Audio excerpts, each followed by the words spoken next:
ratings are way, way up for the new season of Dexter on Showtime. One reason is the addition of Emmy Award winner John Lithgow. He plays Arthur Mitchell, a creepy, really creepy serial killer. So what do you want? I want you to disappear from my life.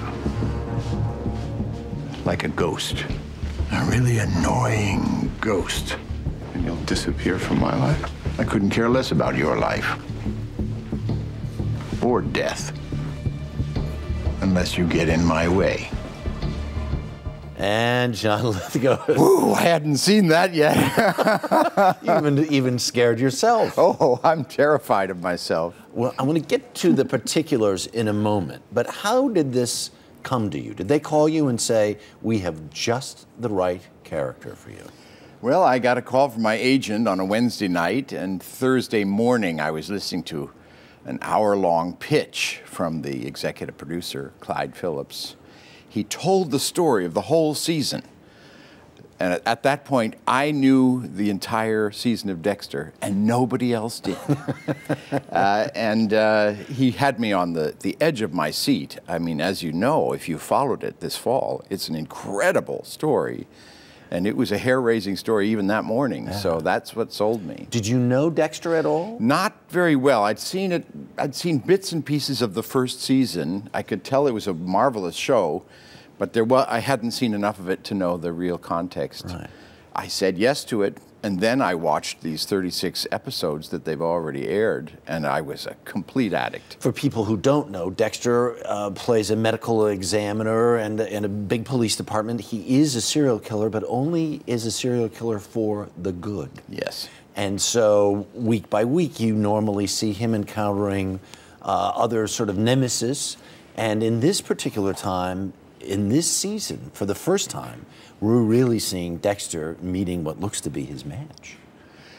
Well, my character is far more appalling than Dexter. I mean, in a way, I've done Michael C. Hall a great service. I've made him look like the ultimate good guy. Put him on a pedestal. I mean, this is a marvelous actor. He has done something magical with Dexter. He's made this a serial killer, a protagonist, but I help. Right. In this case, though, for all the things that you've played over all these years, when you go to find the place to play this guy, where do you go? Where do you find the place inside yourself to say, I'm going to play this horrendous person? Well, the writers have given me a gift. I mean, he's an amazing character. The extraordinary thing about this Trinity killer, he's a killer who is appalled. He hates what he does. Right. He is in agony. He's a tortured soul. And so I think it's a matter of just finding somewhere in there something to sympathize with. Yeah. For folks who are familiar with you from Third Rock or from your kids' books and all of this other stuff. Don't tell the children about Dexter. That's right. How do they respond to you when they see you in the street? People in general? Yeah. They are so enthusiastic. You know, they seem to have a taste for horror. They sort of lick their chops at Dexter.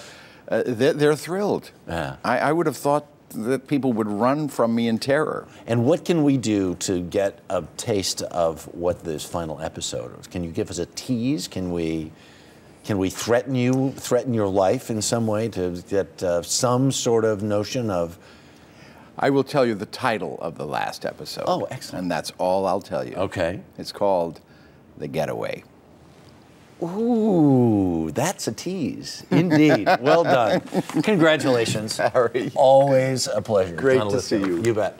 And the season finale of Dexter is this Sunday at 9, 8 Central on Showtime.